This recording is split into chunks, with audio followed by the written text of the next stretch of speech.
So I kind of decided that I would give the golf a go. And I turned pro very young. I turned pro at 17. The handicap limit to join the PGA was 5 in those days, and I got my handicap at 5, and I was offered the job at Banbury Golf Club as the junior assistant. So I wasn't doing anything else. You know, I was washing cars for my dad, who had a taxi business in Aberdeen at the time. So I thought, I'm doing nothing else. I'll have a go at this golf thing, with no idea of obviously being a touring pro or getting on tour or winning tournaments. That was the furthest thing, obviously, from my mind. I was a 5 handicap. I wasn't very good. But I kind of turned pro, and the best thing that ever happened to me, they have these Beat the Pro things on a Saturday at Banbury, and the pro put me straight in the very first week that I was a pro to Beat the Pro, and there was about 60 odd members played in the medal that day, and only about 4 of them didn't beat my score net. I shot 81 or something. I was absolutely horrendous. I was nervous. And he pulled me in the office the next day, and I thought he was going to be giving me the back. And it ended up being the opposite. He sat me down and he gave me a chat. And he said, look, it's up to you how you want to do this. But I wanted to put you in at the deep end. I knew you wouldn't play well today, but it just shows you that you need to practice. You've been here a whole week. I've not seen you on the range. I've not seen you on the putting green. I've not seen you doing any chipping practice. If you want to be anything decent at this game, you're going to have to put the work in. So straight off the bat, I got the biggest lesson I probably had in 35 years as a pro, that, you know, you get nothing out of it if you don't put something in. So I set myself about, I turned up early for work every morning. I hit balls on my lunch hour. I played golf or hit balls at night after my shift was finished in the shop. And in those days, it's different than now, where you do 40 hours a week now in the shop. I mean, I used to work 7:30 in the morning till 7:30 at night, 6 days a week when I was a junior assistant at Banbury. I mean, it was just brutal. It was so many hours. So you had to fit your practice in and your golf in around about that, because there was just 3 of you in the shop. It was a really busy shop.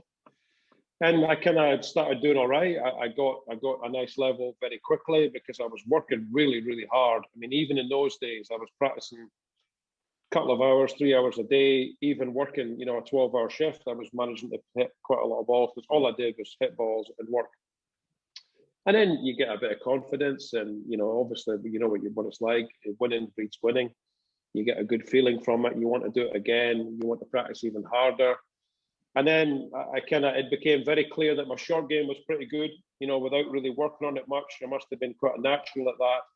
So I think that makes a big difference and I've seen it happen quite a few times over the years, where if you've got someone who's good at that bit of the game quicker than other bits, it's easier to make them a good player. If you've got the short game bit of it first, I think it's harder if the touch is not there and the feel is not there. So working on my long game was pretty easy when I already had the short game and I had the feel and I had the touch. And my technique was pretty good at short game early on. I wasn't someone that took it outside and kind of dragged across it and spun it too much. It was inside straight away on my hands, and, you know, released it out front pretty early, even without working at it. So I suppose I was a wee bit lucky, you know, on that side, that the short game was already there. I was always a good putter. Long game was terrible to start with, but I worked really, really hard, and I was started to win on the then Tartan Tour, the PGA Tartan Tour. I won quite a lot as an assistant. You know, I did really well. I played in alliances in the winter. I was winning them regularly. And then I got my card in '92, and everything was kind of happening. I was on tour by 22 full time after only turning pro at 17, a 5 handicap. So in the space of 5 years, I went from absolutely dreadful, that all the members were laughing at me, to having a full tour card. And, you know, that was, and then you're playing with Sam Torrance, and you're playing with, you know, Monty and these boys that are kind of proper players. And I learned pretty quickly early on that you've got to watch what other people do. You know, you're not gonna learn, you're not gonna know everything when you're that age. So I learned to go in the range and just sit and watch them hit some balls, and made sure if I saw Sevi go to the short game area, I would go and sit on my bag and watch him for 20 minutes, and you pick up bits and pieces. I wasn't someone that had much of a coach or coaching back then. I kind of learned it a little bit from just watching good players, was my kind of way of doing it. And the giving back thing with me came from, I was always helped when I was young. There's a guy in Aberdeen called Stuart Spence who owns a hotel. he was a big supporter of mine. Give me money, give me a car, give me a credit card to pay for petrol. And the way that he was with people, I always thought, if I ever get an opportunity to be, I want to be like him. I want to help people. I want to give people and let them see what I've learned and pass on what I've learned to other people, to players. And, to this day, if any player thinks I can help them, then I'd be absolutely over the moon, to help any player. And that's the way it's got to be. You're taught through the PGA that your job is to grow the game, as you know. Yeah. So I've enjoyed it. I've had some great success with some players. They've all got my phone number. They've all got my email. I don't contact them because I don't want them to think that I'm bugging them. But if they want a hold of me, they can get a hold of me. I'll answer them straight away, anytime. I'll play with them. I'll do whatever they want. I'll watch them hit chips. I'll watch them do short game. If they want just to sit down half an hour. David Law is the prime example, probably, in the foundation. David came in when he was about 13 to the foundation when he just he stopped playing football and he started playing golf full time.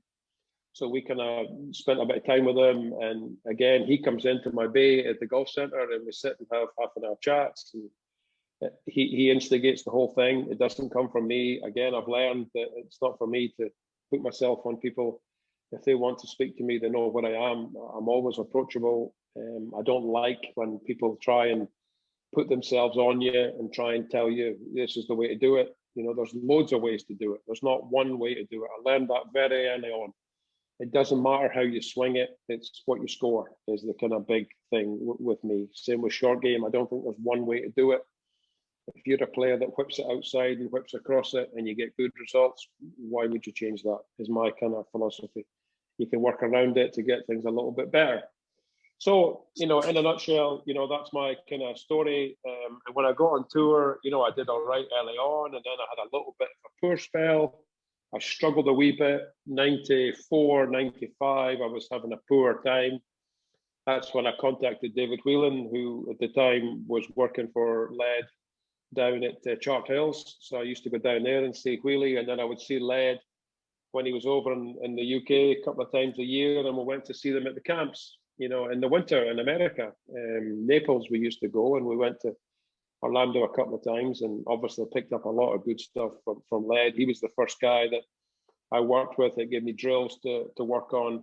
And if you give me something to do and say, I don't want to see you for a week, I want you to work on this drill, I'll come back and that drill's in there. I'm not scared of hitting 1,000 balls a day. Never been scared of that. Always been kind of happy to hit balls. I enjoy hitting balls.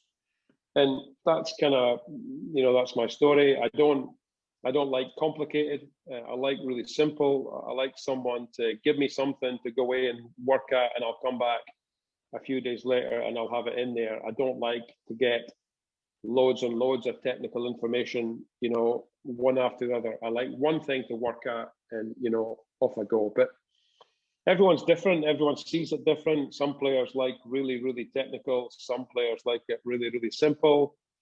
I think it's important for a coach, with my experience, to work out what your guy wants or lady wants and give them that.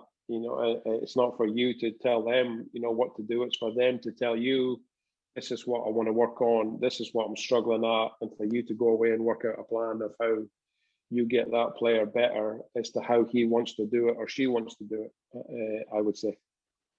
Yeah, I couldn't agree more with that. I think the training that we do, or the certification that David's had in place since he opened his academies back in the day, has always embraced that you need to work with the individual. You need to understand the individual as well, and there isn't one set way to do it. And it's a question I guess I always get asked is, what method do you teach? What method should I do in the certification? So, well, David doesn't have a method. It's more of a philosophy. There's some key points that he's been successful with. But if you look at the players he's worked with for periods of time, and you know better than me, you know a lot of them, and you line them up on a range, everybody's got their own fingerprint. And I think that's testament to what David stands for and what hopefully we all stand for as coaches. So you say that you worked with David Whelan. Obviously, I know David reasonably well. He kind of mentored me a little bit as a young player. Obviously, Led himself, you've kind of worked with him, and I know you've got some good stories about him as well. But you've also had some other influential coaches, and namely one with Adam Hunter, the late Adam Hunter, sadly. It was a great coach to you, but also a very close relationship, I know. What would be some of the things, you say you like things simple, but what would be some of the standout things that you've gained from the coaches that you've had in your life throughout your career that you would try and pass on to anybody that's listening and part of this call today? Well, it wasn't until Adam Hunter coached me full time that I kind of had a proper structured practice. You know, I used to be one of these players that I would go out and practice for 4 or 5 hours, and it would be a little bit all over the place, and there'd be too much of long game and not enough of short game and whatever. So when I started working with Adam, he used to make me hit balls at 20 minutes at a time with different aspects of the game. So he broke it into everything 20 minutes. Again, he worked out that I had a very short and still have a very short attention span. 20 minutes is about me for, you know, concentrating and being into something and working at something. So he said, right, I want you to split your practice into 20-minute lots, you know, short game, long game, putting, have a sit and have a cup of tea for 20 minutes. Everything was 20 minutes. Yeah. And that structure just changed my whole golfing life. I started resting better. And again, the other biggest thing that he did was he only allowed me 50 balls per day at a tournament venue. I wasn't allowed to hit any more long shots than that, but I could chip and putt as much as I wanted. So I could hit 20 balls in the morning and 20 balls at night or whatever, 25 of each. And that was it. I wasn't allowed to hit any more balls than that because he worked out that I was just tiring myself out at tournaments. I was hitting 500-600 balls a day. You can't be fresh the next morning if you're hitting that many balls. If you want to practice that hard, then do it in your weeks off. Tournament weeks are for chipping and putting and for resting, was his kind of philosophy. And as soon as I started doing that, my career took off big time. You know, I would definitely be a range rat on a Wednesday before I started working with Adam. I would hit, you know, 7, 8 big buckets of balls, and I would wake up Thursday morning and I'd be thinking, how come I'm tired? You don't work it out when you're a player. You just think everyone else is doing that, so that's what you do. So he started giving me this 50 balls of a maximum thing, and it just changed my whole life. I was fresh every morning when I woke up. I didn't feel tired. My job at tournaments was to rest, and I could chip and putt as much as I want, play games against the caddy, you know, take money off the caddy at chipping and putting. That was all good, as much as I wanted, but hitting long shots, 50 balls a day. So little thing, you learn little nuggets like that as you go through, you know, life as a tour pro, and you see other players, you'll be chatting to them, and like Seve, when you watch Seve chipping back in the day, you used to think, oh, right, he's going to do that. And the plug ball shot, he was the first I saw do the plug ball shot a bit different, where he would open the club face and roll it open on the way back and then hit it over the top so that he was on top of it and the ball just popped straight up in the air. I'd never seen anyone do that until I saw him do it. And then you jump in the bunker when he's gone and you practice for 20 minutes, half an hour, working out how he did that. So little things like that you learn, you know, as you go, I suppose. And I've been lucky that I've worked with some great coaches, you know, over the years, and I've learned something off of them all. I've never had a coach that I've never learned something off of. And that's important too. I mean, one coach hasn't got it all, I don't think, you know, but Adam Hunter for me was definitely the difference. He'd been a tour player, he'd won on tour, and he set about kind of different structure with me. And I certainly became a far better player when Adam became my full-time coach. Yeah, fantastic advice and great to hear the stories. And I can only imagine what it was like to be able to spend time and sit and watch Seve and the likes and around the green. I know you're affectionately known as Chippy. You've always, as you say, had a good short game. So it's one of those things. I know a lot of people, especially the young pros in Scotland, kind of gravitate towards you for short game advice as well, because they know how good you are. Obviously, you've seen another side of it. You've got 2 boys that are active in the golfing world. Gavin has a son that plays professional golf, and I know Gavin's really keen to kind of hear a little bit of your journey, being the golfer you are, and the vision that you maybe had for the boys, or the vision you maybe didn't have for the boys, a little bit about that. So Gav, I'll hand it over to you to kind of direct your question towards Paul there. Yeah, thanks, Stu. I think it's really interesting, the different pathways and journeys that golfers with kids take. And you know, I've met Craig a couple of times when our paths have crossed, with what Josh has done. But I wanted to know what you felt was the pathway when he was really young, and where it is now, how different it is to what you thought it might become. Well, the way that we did it with both the boys, both Craig and Michael, they both worked with the same coach, which I suppose made it quite easy. They both worked with Billy Fife, who was a coach at the golf centre that we ended up buying, which is now the Paul Lawrie Golf Centre, but it was Aspire Golf Centre back then when Billy sort of started there. And I kind of said to Billy, the deal we had was that he would be in charge of anything long game wise, and I wouldn't interfere, and I wouldn't sort of say things or do things. I would leave that to him. But short game and course management was down to me. That was what I felt that I was really, really good at. I didn't feel at that time that I was a coach.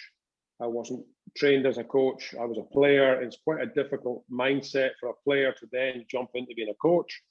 So I kind of left that to him, and I was very hands-off on that. Now, don't get me wrong. Sometimes they would come home from a lesson and I would think, oh, I'm not sure about that. But again, as a parent, you've got to be careful. You can't be throwing your oar in there. The boys were quite young, and I kind of trusted Billy that and to be fair, both of them swing it really good. Both hit it nice. Both good ball strikers. And I took the short game and I took the course management kind of bit of it because Billy didn't not that he didn't know about that, but he didn't have a lot of experience in that kind of side of things. And it works really, really well. And again, it's quite difficult. I see a lot of kids, obviously, through the foundation, and I see a lot of kids playing in junior tournaments. And I see a lot of kids that are clearly coached by driving range bay coaches that are not out on the golf course with them, because that's maybe not what they kind of do. But times are changing quickly. I think a lot of coaches now are able to do the whole package. I'm sure all you guys do, and all you guys are good at all that. But it's quite difficult, isn't it, to be, I mean, nobody's good at absolutely everything. So with the boys, we split it up a little bit, and we all did what we felt that we were good at, and nobody interfered in the other bit, which kind of worked, I think worked pretty well. Craig's been a pro 6 years. He struggles a little bit with the putting. He's always struggled a little bit on the greens. He's not horrendous, but his long game's solid. He works hard. He's a good kid, but putting's just always been something that he's never just been that naturally good at for some reason. But we're still hopeful that he can kind of crack on. And Michael, he's a little bit different with the golf. Craig's like me. He practices a lot. He works hard. He'll scrape snow off the mat to hit balls like I used to. But Michael takes it or leaves it. He doesn't go out if it's windy. He doesn't go out if it's raining. He's not going to be a pro. He's good at he's +1. I think he is at the minute. But he's not going to make that his profession. He's more into business. He's doing business at school. So fair enough. I mean, he was never going to be a full-time player, whereas Craig always was. Craig always wanted to do what I did.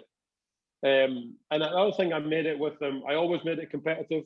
When I played with the two boys, from a very early age, there was no way I allowed them to beat me.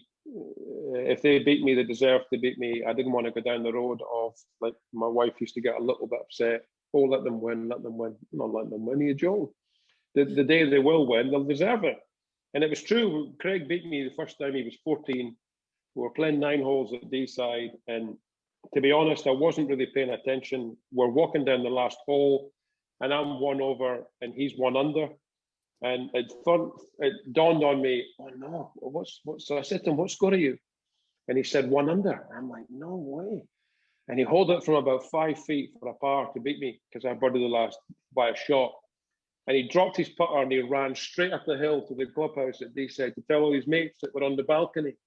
And I'm like, I went home and I poured a massive glass of wine, and my wife said, what's wrong? And I said, Craig's just beaten me for the first time. And she said, oh yeah, he's been in there. He's been telling me all about it. Now that shows that it's true. He was unbelievably delighted to beat me. And that's what it's about. He earned it. He played properly. He beat me fair and square.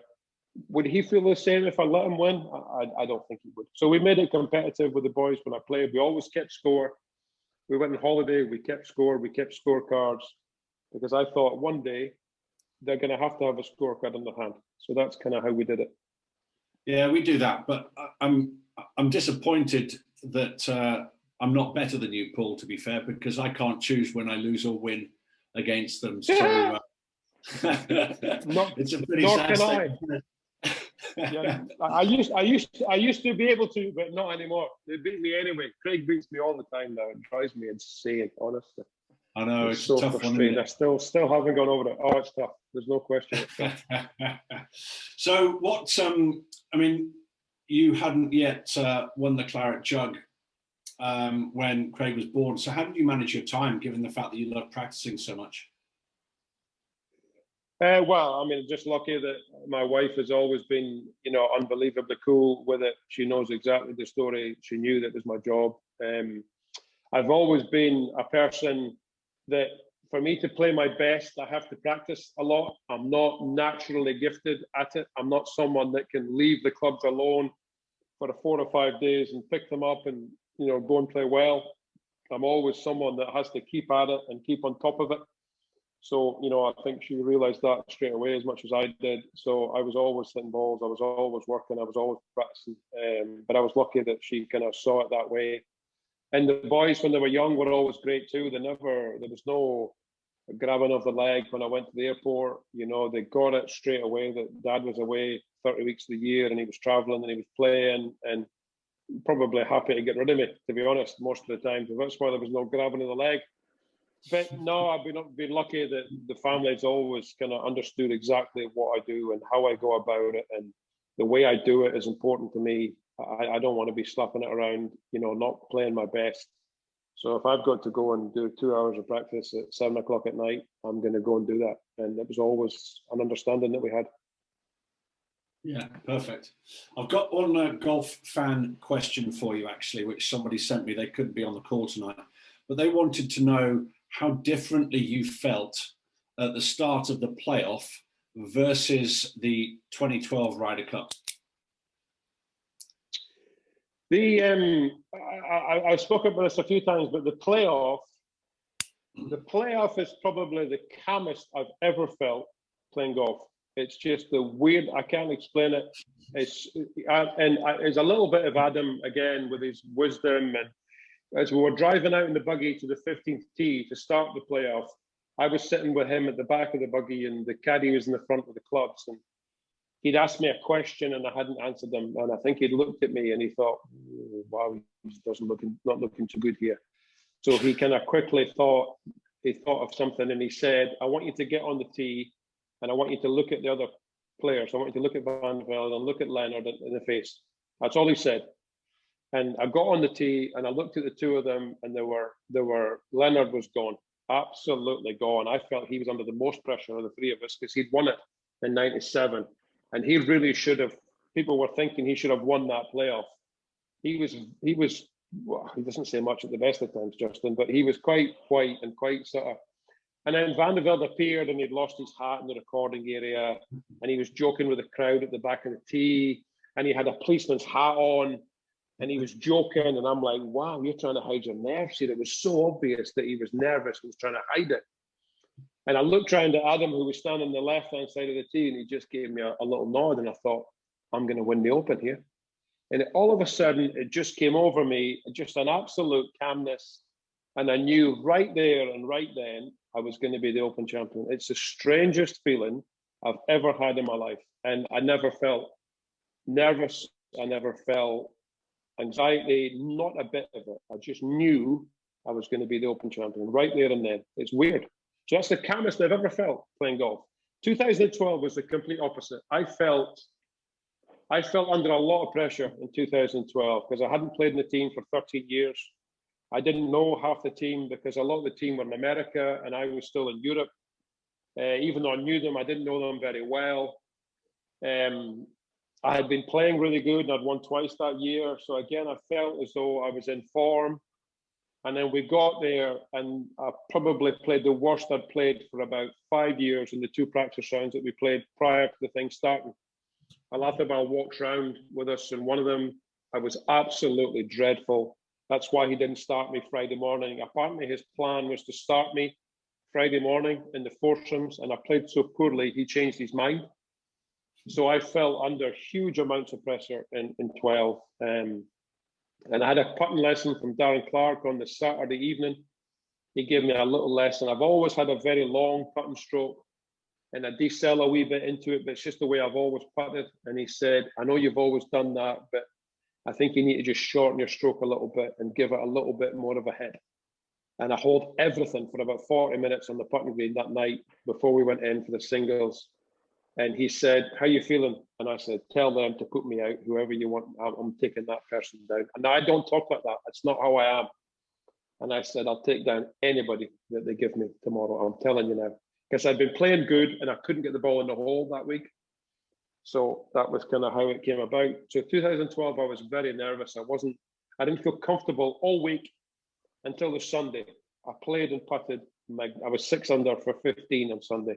I played magnificent on Sunday. And the chips, yeah, I played lovely. Well.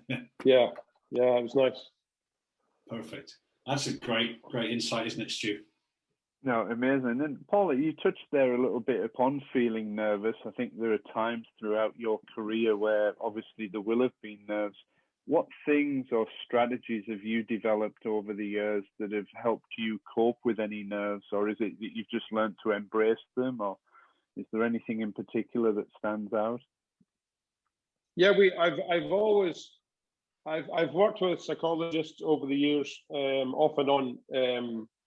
Sometimes I quite like working with them, and I work with them quite a lot. And then sometimes I like just left alone, and I work it out myself.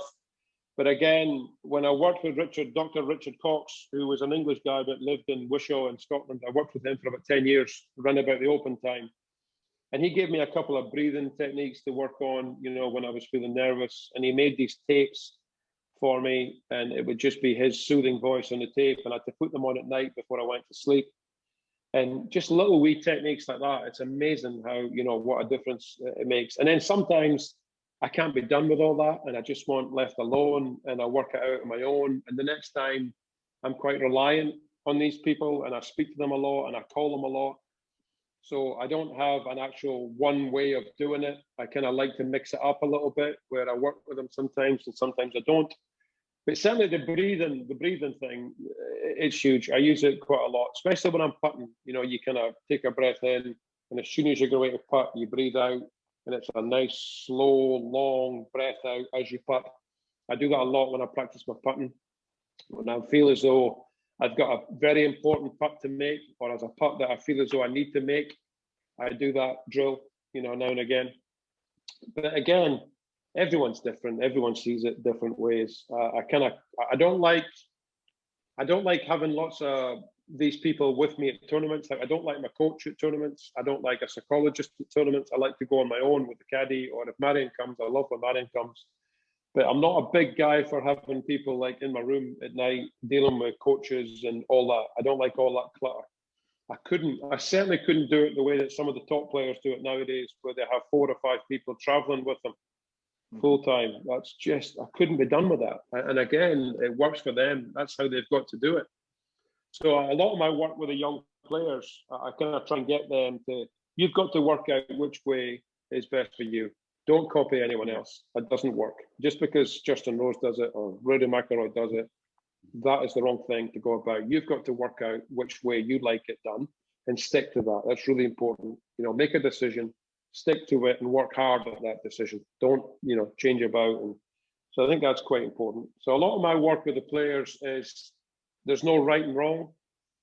There's more easy and hard, as opposed to if you want an easy life, you just do what you want. If you want it hard, then you can make it complicated as you want. But everyone's different on it. Yeah, no, I think that's a huge point. And I think part of coaching now, I think, I've certainly seen it, and some of us have probably all, and I've been guilty of it, is it's very easy to overcoach people. It's very easy with technology now to look too much into the numbers and do the TrackMan, get them on KVS, get them on the body track, get them on this, and all of a sudden you're going, I've really lost the identity of the play here. We're way too deep into the technique. And like you said, You've got to work out what's the right approach for the player. And yes, some might need a bit technique, some might need less technique. And But I think a lot of players, maybe sometimes, especially when they're young, they haven't quite figured out who they are.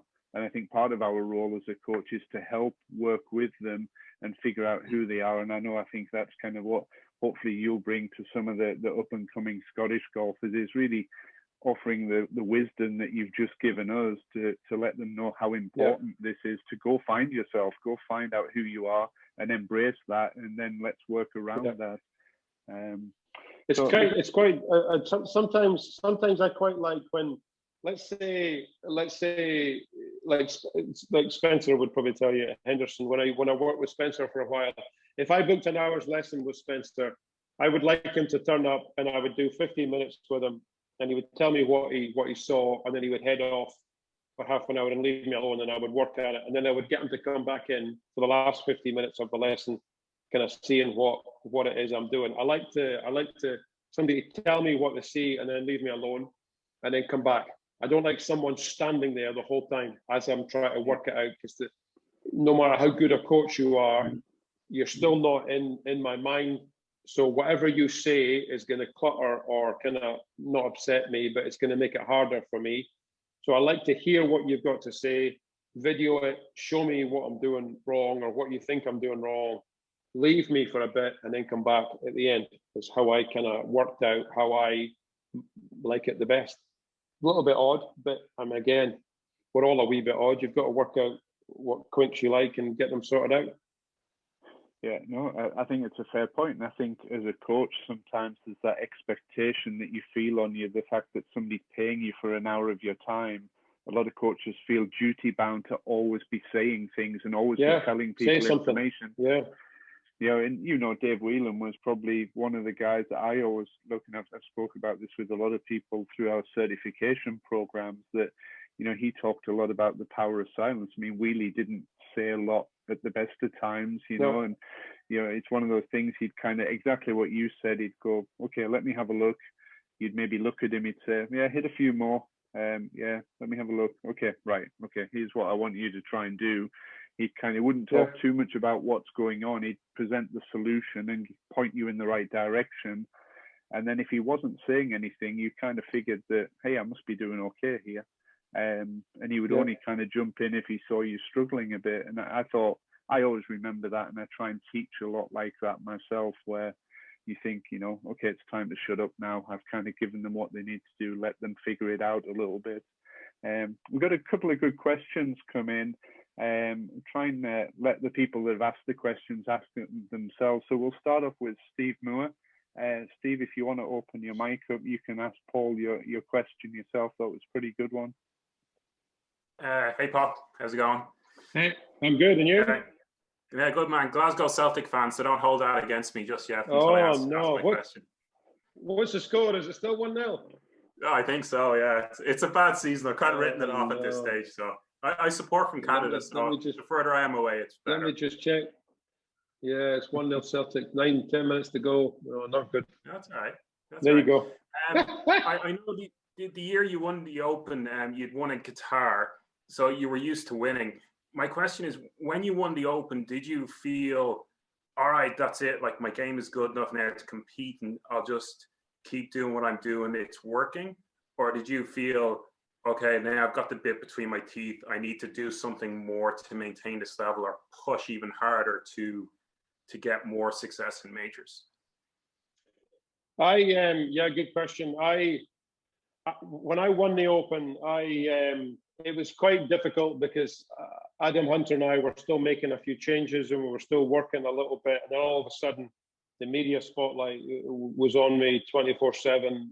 I would it was taking half an hour to get to the range in the clubhouse type thing. And we didn't have any time to ourselves to work at what we're working on and make changes. So that stupidly and almost weirdly, the Open got in the way a little bit of me kind of becoming, a little bit of a better player. I wouldn't take it away. I wouldn't not want it. But that's just kind of how it was back there. And there was an expectation put on me by me as much as anyone else that if I can win the Open, I should be winning, more events than regular events. And I felt that for a while, up until the Open, I probably overachieved, to get on the tour in the first place and to win 2 or 3 tournaments, one of them a major. And then after the Open, for a while, I certainly felt as though I underachieved, because I felt as though I was a good enough player to compete and win tournaments on the world stage. But winning is just really, really hard. As you know, winning's just not easy, especially. And I moved up a whole level when I won the Open to playing on the PGA Tour and Ryder Cups and World Cups and the tournaments that all the best players were playing at. So that's going to be less opportunity to win for me. But I certainly felt if I had my time again, as hard as it is, I would probably put a little bit less expectation on myself. Just go about it the way I went about it before I won the Open, which was to work hard, but at tournaments to rest a bit more. I certainly did a little bit too much practice and got a little bit wound up when I wasn't playing the way I wanted to play. I felt as though that was kind of affecting the way I was scoring and the way that I was performing. Looking back now, I wish I'd just been a wee bit more chilled about the whole thing, enjoyed it a wee bit more, and I probably would have played a bit better. But winning is just really hard. It's not, out there, the standard, as you probably know, is just off the scale. Even back then, I know it's better now, but it is tough. But that would be how I saw it. I saw it that I kind of probably put a little bit too much pressure on myself, especially to get in the next Ryder Cup team after the one I played in '99. Sam Torrance was the captain. I was desperate to play for Sam. I've known Sam my whole life. I knew he was going to be a great captain. I wanted to be in his team, and I just tried too hard. I played too much, and I only ended up missing out by 1 or 2 spots in the end. Whereas had I taken a few weeks off, had I chilled out a little bit more, I think I would have breezed into that team. So you learn a little bit as you go. Awesome. Thank you. Appreciate it, man. Pleasure. Nice to talk to you. You too. Thanks, Stu. Ben Harvey, you've got a question. It'd be great just to ask it if you want to. Yeah, sure. 2 seconds. So just turning my video off there.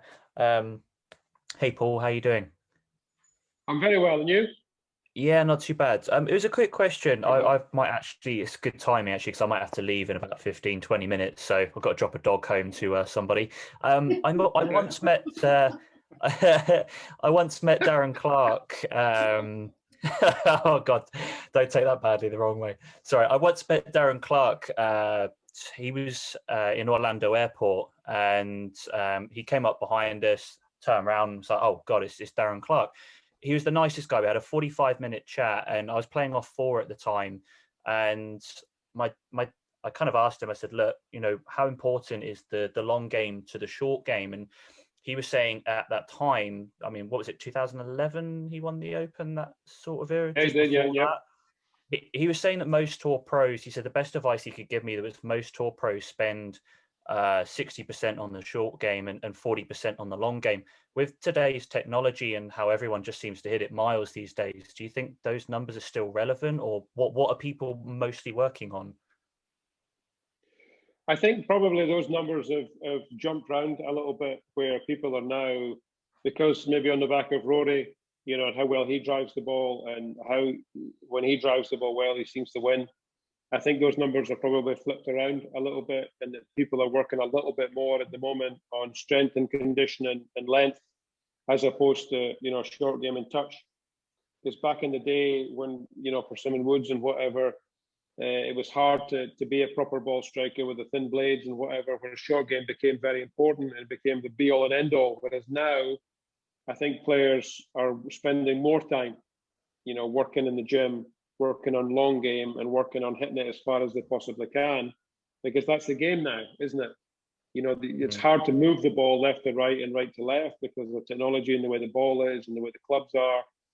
So people are it's easier to be a better player now than it was back in the day. And to be a better player, you had to work at your short game. If you weren't a decent, nobody was really a proper ball striker because the equipment was quite difficult.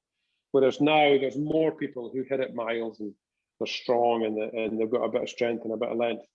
So I think it's probably flipped a little bit, as opposed to probably when you spoke to Darren then. I'm not saying that Rory and these boys still don't work at their short game, because they do. I'm sure they work at all bits of their game harder. But if they were honest, I would say they'd probably spend more time right now working at hitting it far, as opposed to chipping and putting, would be my guess. Thanks, Paul. Pleasure. got a question from Craig Kearney, a little bit about kind of your experiences with coaches about how you learn. So Craig, if you want to fire away and ask your question there. Hi Paul, how's things? I'm very well, and you? Very well indeed. First of all, I'd like to thank you for your time, for coming on here. You know, I'm sure I can speak for everyone, but we really appreciate it. Pleasure. Thanks. So for me as a coach, so I played in the past and kind of transitioned to coaching. For me personally, when I see a new student come in, the first thing I want to realize is how they learn, you know, because that's the best way I can get the information back to them. What experiences have you had with coaches trying to understand, you know, how you learn? Obviously, what I've heard from you, you're more of a visual learner. Or what ways have you had, like, trying to find out how someone learns? You know, what ways have you thought of? I've always been a little bit old school. I've always been a feel kind of golfer, and I've always been pretty good at, if you show me something and you show me what you want me to do, I can do that pretty quickly. I've always been someone who changes things quickly.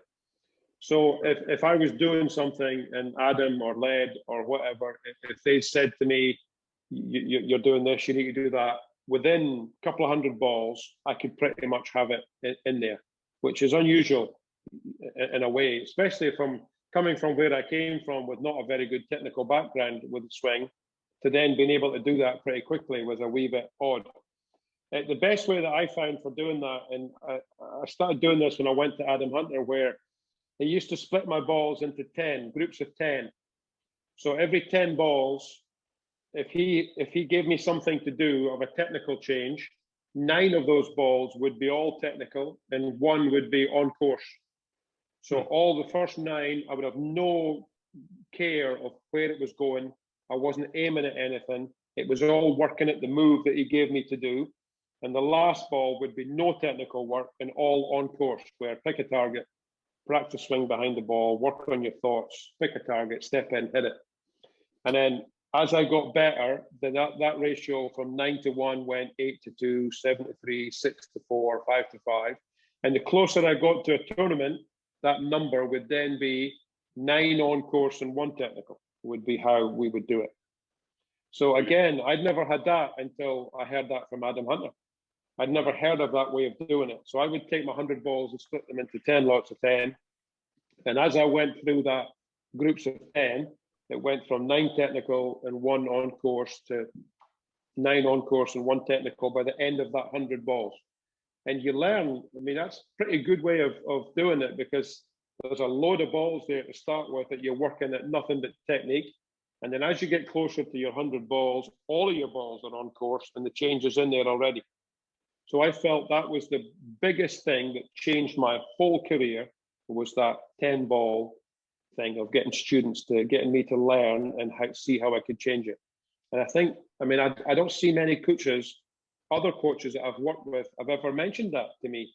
I don't know where Adam saw it, whether he got it from Led, because Adam used to work with Led, you know, back in the day when he was a tour player. So maybe he got it from him. I don't know. But, yeah. So I'm very much that kind of guy.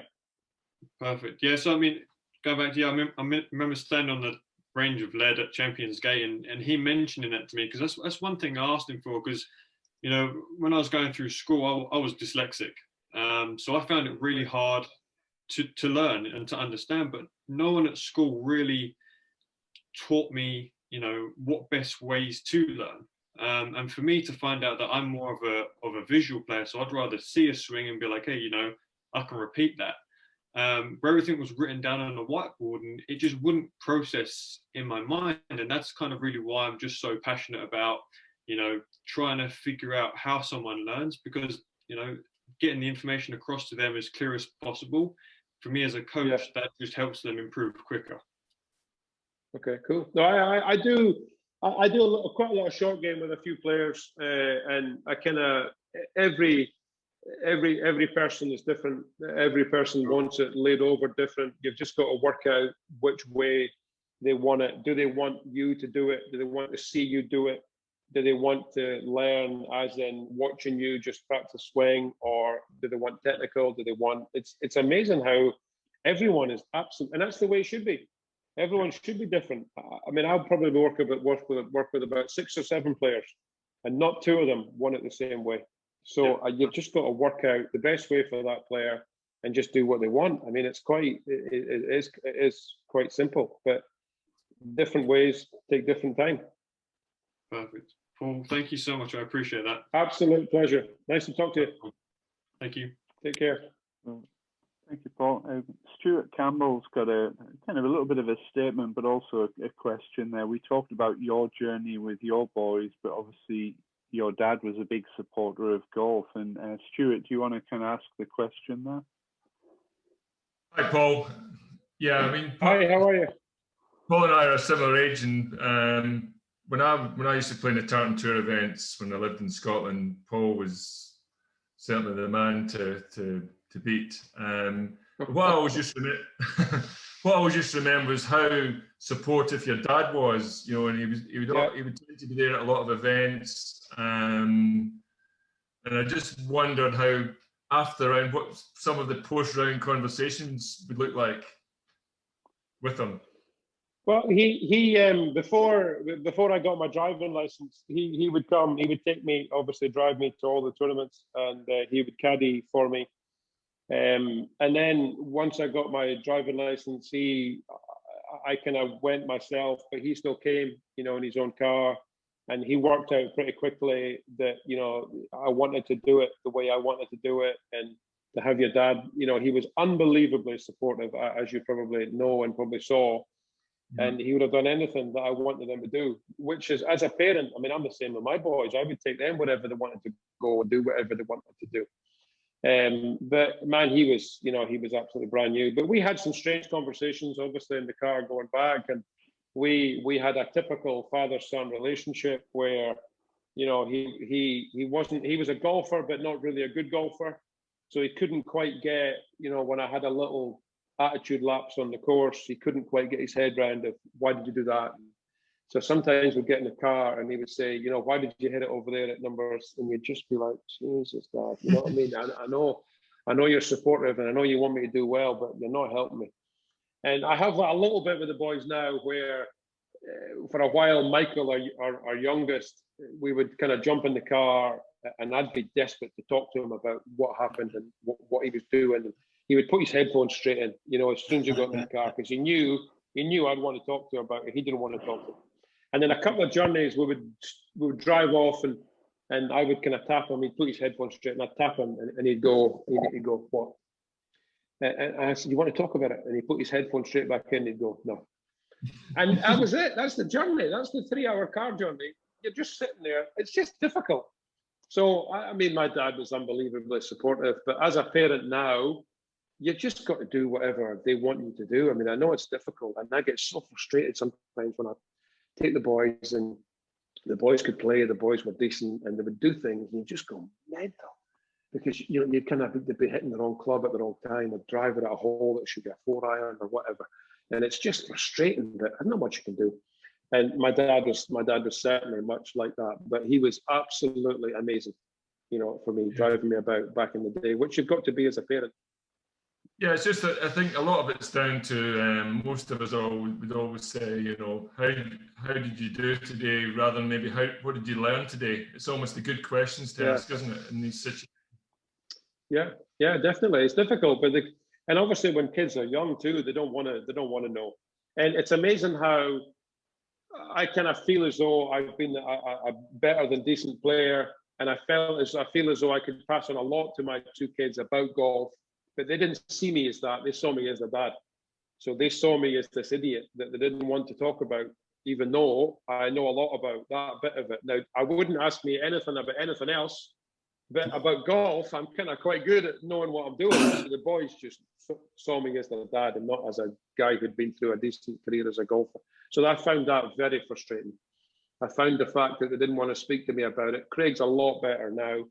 He'll say, what do you think of that? But Michael still to this day doesn't ask me about what he thinks about golf and whatever. He still thinks I'm an idiot, even at golf, which is quite frustrating. But it's part of life, isn't it? Your kids think you're an idiot. Pleasure. Nice talking to you. Nice to talk to you. Good. Paul, obviously you've had a huge influence with the Paul Lawrie Golf Foundation. You've been an inspiration and given a fantastic environment and opportunity for so many young golfers throughout Scotland over a number of years, and so much so that you've got obviously Stephen Gallagher kind of emulated your kind of foundations program and does that around the Edinburgh area, and you know, both of you have had masses of success. What do you think, you talk about giving back and developing the junior game, what do you think have been for you the biggest successes you've seen from the foundation that you've set up, and your biggest learnings from setting that foundation up as well? Well, we set up it was Paul Lawrie Junior Golf in the start in 2001. We set it up because I felt there wasn't an awful lot in this area where I live in Aberdeen for kids golf, and because I'd been helped when I was young by Stuart Spence and Martin Gilbert, Bruce Davidson, and a few other kind of local business guys. I was always helped when I was young. My dad was great, you know, taking me about, and I always felt if I get to a certain point where I'm able to give back, I'm going to do that. And I wanted to do it way before we did it, but I didn't think any of the kids would know who I was. And all of a sudden, I win the Open. And man, you know, everyone knew kind of pretty much there who I was. So it took us a wee bit of time to get it set up. But 2001, you know, we got it going. And the idea of the foundation has always been to take the cost away from the parents. We know sometimes it can be pretty, you know, costly. But the other part of it was that I wanted to bring through the next generation of players after me. Again, I felt that was my bit. My bit was taking them out to play golf, and my bit was telling them about course management and plot your way around. You know, it's not drive it off every hole, and when you chip in, have a look around the hole at where you want to leave it. You're trying to hole it, but you don't want to leave it on a downhill, and all that little bits and pieces, the nuggets that I can put in. That was my bit of it. So I didn't have an awful lot to do with the younger ones. I left that to the coaches that we employed, like Billy and you know, Andrew Locke was hugely involved in it and always has been. Who's been a great coach. And my bit of it was more the older ones and the course management and the mentoring side of it. So we've had a pile of players come through, and I mean, Philip McLean, you know, Ross Cameron, David Law, Sam Locke, all of these boys that turned pro from coming through the foundation from an early age. So, and I enjoy that bit of it. That's the bit that I really, it's not that I don't enjoy the young ones, I enjoy seeing the young ones, but my work, my best work is done when you get to a certain age and you want to be a player. That's the bit that I really enjoy, taking them out and learning them how to be a player and what to do and what not to do. And they've got to see it the way that they want to see it. That's important. But you can certainly put in little nuggets in their head about this is how Seve does it, or this is what Velde did in his day when he played the Open. So if it's good enough for him, you know, that's the way that you should be seeing it. So, and the foundation, we've pretty much had a year off with it because COVID thing. I didn't really want parents and kids turning up at events, and so we've had a total. Some foundations have kept going, but I didn't feel as though I wanted to do that. So we're going to start again this year, you know, when we get going. And we're going to wait to launch the Paul Lawrie Academy, which is going to be PGA coaches going into schools all over Scotland. And we're going to be paying tour pros to take the good kids and good players out for rounds of golf to pass on, you know, what they've learned. That's going to be a big part of it. I'll be doing that. Catriona will be doing it. And then we're going to do this thing, obviously, with you and Catriona, with Scottish Golf, with myself and Spencer. And again, like you said before, I've been doing that for a while, but that's the bit that I really, really enjoy. Taking 6 or 7 good players away for a whole day and just working with them all day and chatting to them and learning little wee tidbits here and there about how you do this and how you do that and what I did when I was under pressure and this worked for me, and if that doesn't work for you, we'll find another way of doing it. That's the bit that I really, really enjoy. That's the cool bit for me. No, fantastic and inspirational for a lot of coaches listening. We have one question from Austria this evening as well, probably our last question. I know you've been gracious with your time, Paul, and we really appreciate it. But we'll finish off with one last question from Clemens Prada. Hello. Yeah, Paul, I think that was quite amazing. I was going to ask that question anyhow about the foundation, because I played against Ross, one of the nicest guys probably ever to play golf with, Ross Cameron and these guys. So it's, for me, it's amazing that you actually give back the knowledge to young pros, because that's always been where I fell in a hole, or where a lot of guys, they come out of the amateur ranks, and even a good one, and then they miss this step into onto the Challenge Tour or onto the European Tour, and they just fall in a hole without even having even a sniff of an idea what it really, the real world is in, you know, traveling and paying for your own crap and all that stuff. So I was just wondering, I mean, that takes, see, in Germany, we don't have anybody like that. They don't, I mean, not yet. I mean, it's just, I think that takes unbelievable effort, actually. And the Swedish guys, they do it that way. You know, they give their credits, they hand it down. But you are the first one, I would say, in the English-speaking countries that I've seen this happen. This is pretty amazing, cool. I think. No, well, I always felt it was very important. Certainly with the way I came into the game and the way that I wasn't very good, and then got half decent and was helped. I always felt that there was a huge gap in the market, that amateurs were looked after very well by Scottish Golf, and they got to a certain point and they got all their kit, they got all their balls, they got all their traveling, they were taken here, taken there, and then they turned pro and there's nothing, nada for them to do. And I thought, man, my foundation is going to fill that void for guys in Scotland. We're going to take them under our wing. They've all got my mobile, they've all got my email. If you want to ask me anything, you ask away. This is what you do, this is how you travel, this is where you go. I mean, we had a couple of guys that came to us after turning pro from being, and they didn't know how to travel. You know, we got to the airport and one of them handed me his passport. And I said, what are you doing? And he said, well, Scottish Golf take our passports. I'm like, I'm not taking your passport, pal. You're on your own. You're 22 years of age. You think I'm going to check you in? Go in, check your selling. Can I get 2 coffees too?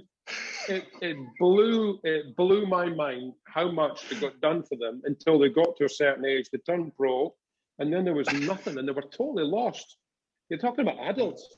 So we kind of set about, listen, changing all that. That's not what it's about. This is what it's about. You've got to learn how to do this, learn how to do that, learn how to speak to your coach, learn how to get the best out of them, learn how to travel, all of that. I think it's hugely important for these young guys and girls. They get lost pretty quickly. And it's a compliment to Scottish Golf, because they were doing so much for them. They were actually probably doing too much and didn't realize it. And then when they turned pro, no, Scottish Golf were about amateur golf, which is right. They shouldn't be paying, you know, pros. So that was where that came from. But I enjoy it. That's the biggest bit that I enjoy. If I can take 3 young pros away for a game of golf and a whole day and get to sit down with them afterwards and have a bite to eat, which I do probably 20 days a year of that, 25 days a year I do with that, with different people. I absolutely love it. You can't believe how good it is to try and pass on your wisdom to other people. And if they don't want to do it the way I did it, that's fine. You know, because all I can do is tell them how I did it. I can't tell them how everyone else did it. How I did it is the only way I can do it. But I really enjoy it. Perfect. Cool. Well, Very thank cool. you. I missed one question right at the start from Roger. Roger, do you want to ask Paul one last question before we let him go? Paul, can you hear me? I can indeed, Roger. How are you? I'm very well. I want to talk about a micro moment back in 2001, a fantastic year for you. Obviously, you mentioned about the foundation, but I was part of World Sports Solutions in Manchester when we managed you, and I was part of a team of 4 with Nadine Morris, Carl Morris. Yeah. And what amazed me was the fact that your diary management was unbelievably scrutinized, and we did a whole year which had to deal with your sponsors days and your tour, your rest days and all that. And when you won the Dunhill on the Monday in 2001, Robert Bilton, who was my boss, He used to, in the office, your nickname was Big Time. And you rang us up, and I was the lucky guy to pick the phone up in the office that evening about 6 o'clock, about an hour after you won. And I congratulated you and passed you over to Robert. And you said, "I'm now big time," to him. I'll never forget that. Is that right? Brilliant. And there was another thing, and I want you to, my memory might not be correct, but just answer this quickly. Did we used to send out a duplicate set of clubs to you on the next flight after you left to go abroad? Did we? No.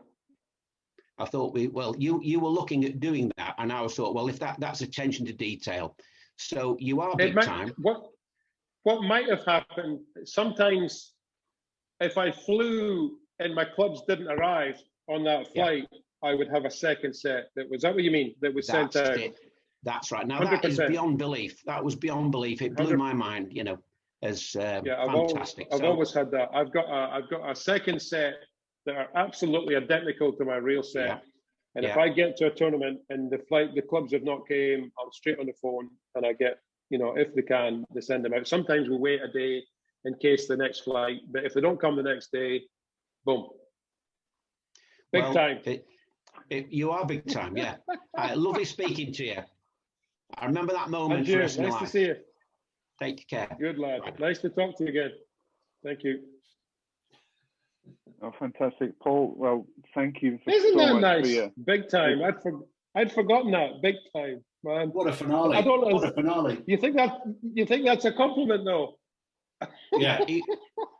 Paul, because you made a comment to Robert Bilton, and you said that you were fortunate to win the Open. I was lucky because of Van der Velde, and he said, no. Yeah. Darren Clark's not won the Open. Lee West's not got his name on the trophy.